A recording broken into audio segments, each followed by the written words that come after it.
ఆ రాజుగారి దగ్గరికి ఒకసారి ఏదో ఊరి నుంచి ఒక వ్యక్తి వచ్చాడు. అతని దగ్గర 3 ఒకేలాంటి బొమ్మలు ఉన్నాయి. ఆ 3 ఒకేలాంటి బొమ్మలు తీసుకొచ్చి పెట్టాడు. ఒకేలాంటి 3 అమ్మాయి బొమ్మలు.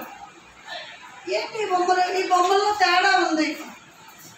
ఒక్కొక్క బొమ్మలో ఒక తేడా ఉంది.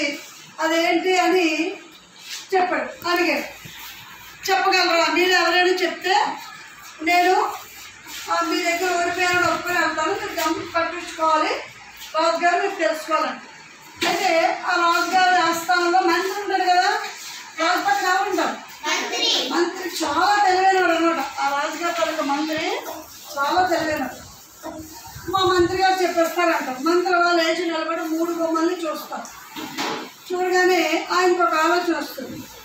ఆలోచన ఏం చేస్తారు? ఒక గడ్డి పోచ తీసుకురండి అంటారు. అంటే గడ్డి పరకు తెలుసు కదా, గడ్డి పరకు తీసుకురండి అంటారు. బట్టలు వెళ్తారు, తెస్తారు.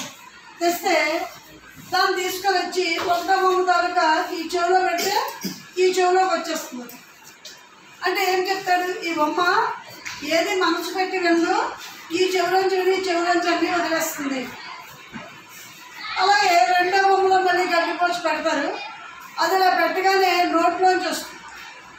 అంటే అర్థం ఏంటి? దీనికి ఏదైనా మనం చెప్పామనుకో బాగేస్తుంది అన్నమాట, బయటికి అందరికీ చెప్పేస్తుంది.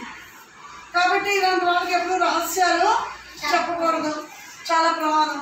అంటే ఇవేం చెప్పినా అంటే మనుషుల తాలూకా మనస్తత్వాలు చెప్తున్నది అని రాజుగారు మంత్రి గారు చెప్పారు.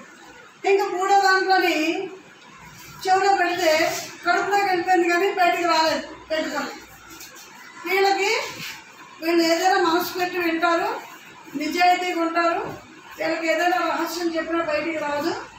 ఇది ఈ 3 బొమ్మలు మనుషుల తాలూకా 3 రకాలైన మనస్తత్వాల్ని తెలియజేస్తున్నారండి అన్నారు.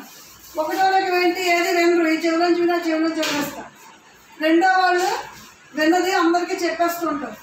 3వ వాళ్ళు ఎలాంటి రహస్యాన్ని బయటికి చెప్పరు. ఈ బొమ్మలు అవి అనగానే అది తెచ్చిన వ్యక్తి, మీ మంత్రి గారు చాలా తెలివైనట్లే నేను ఒప్పుకుంటున్నాను,